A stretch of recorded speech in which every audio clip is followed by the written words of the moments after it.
Hello and welcome to the Flourishing Introvert Talks with me, Jo Rawbone. This is the podcast that celebrates the natural gifts of introverts so that we can flourish in all situations. Episode 324. Is silence your safe option? As is often the way after a powerful episode, more ideas tumble into my thinking as the comments on the episode start to appear. In this case, it follows the quiet does not mean silent episode, where I shared the distinction between interrupting, interjecting and intervening for those who know they want to say something but are struggling with the how. But there is a deeper issue that I didn't really touch on in that episode, which is surfacing and clearly needs addressing now. And thanks to Elaine Lynn Herring's wisdom, it's about how we unpick or unlearn silence. I've had her book Unlearning Silence on my to-read pile for nearly a year now. And yes, I'm that person who epitomizes tsundoku, the Japanese term for acquiring more reading materials than I can plough through and letting them pile up. And just like many of the books I purchase, I know there will come a time when the book needs to be read. And now is the time for this absolute gem. I resonated so much with what she said when she talked about how silence is learned because it is rewarded and reinforced, initially by parents and primary caregivers, then later on by elders or teachers, and finally by misogynistic, egocentric yet fragile bosses. I was brought up knowing that being seen but not heard earned me conditional love and praise. What child doesn't crave love and praise? I can see now how that shaped my please others and be perfect drivers, and you'll have heard me talk about those in other episodes. I was told on more than one occasion to hold your tongue and to speak only when spoken to, especially in the presence of grown-ups. Whilst you cannot see the air quotes I used when I said grown-ups, it's important that you know that they are there, as I'll share later on the lasting impact that had on me. Because at nearly 50, I was still holding my tongue when in the presence of big people or those I considered grown-ups. But back to my childhood and to my impressionable mind, of course it made absolute sense for me to stay quiet more often.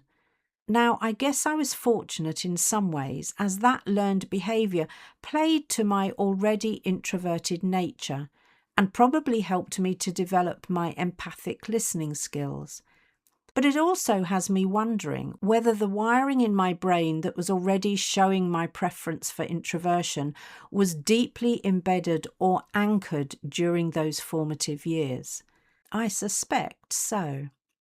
What's the old saying attributed to both Aristotle or St. Ignatius Loyola? Give me a child until he is 7 and I will show you the man. In my case, the woman I was to become was shaped for sure by the time I was 7.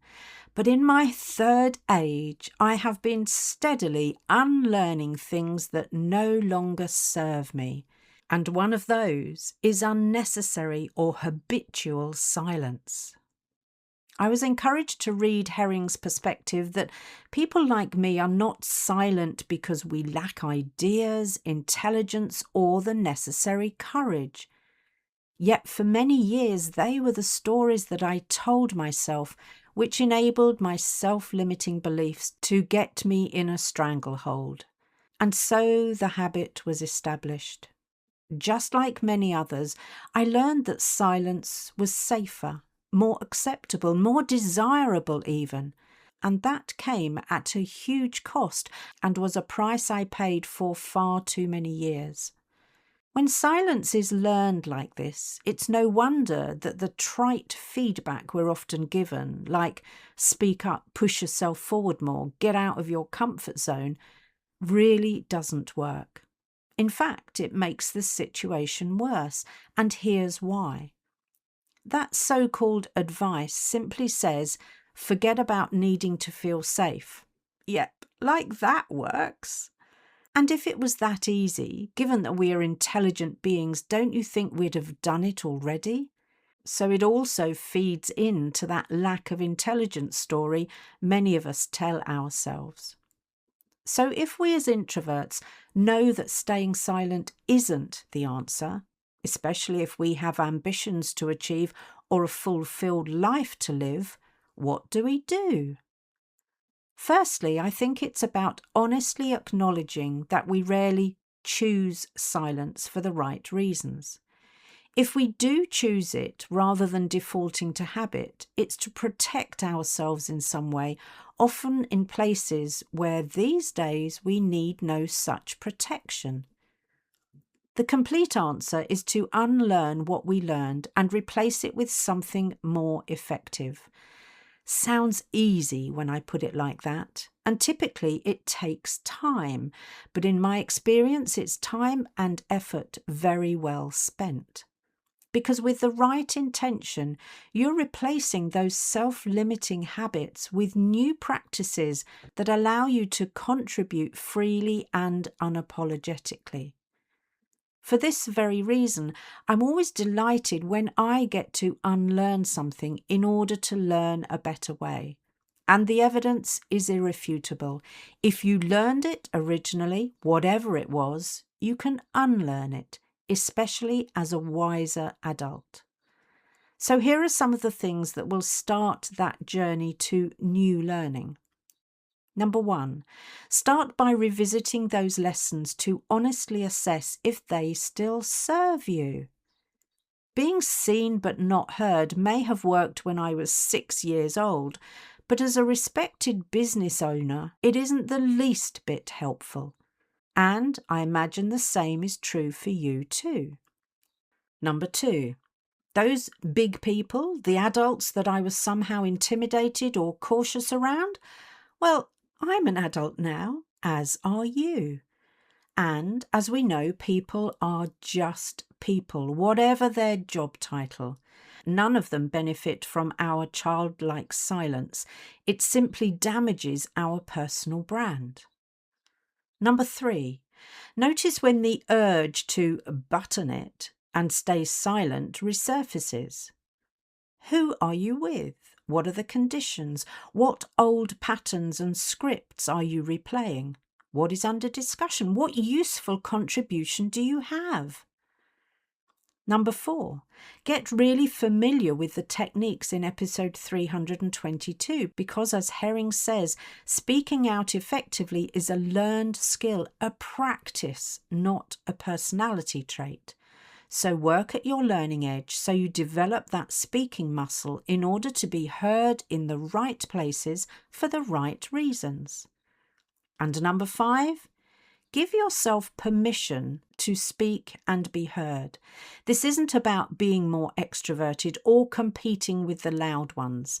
This is about knowing that you have the right and the responsibility to contribute your wisdom, thoughts, and questions. So those 5 pointers will give you a good start to your unlearning in order to learn new ways. And don't be in a rush to get this learning done like it's your latest to-do list with a tight deadline. Take your time and approach this in a considered way, but do take action. When I started my master's in 2005, the place where I remember opting for silence because I was intimidated by the big people, the first module was all about learning how to learn. A whole module on something we tend to take for granted. And you're undertaking something even more important, learning to unlearn ways that were robbing you of your authentic self in order to learn anew. So don't be surprised if it's both uncomfortable and a little scary to boot.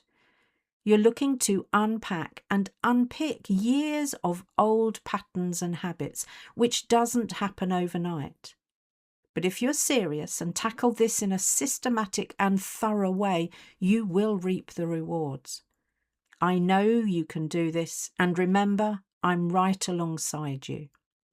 Just imagine how liberating it will be to really choose how and when you contribute.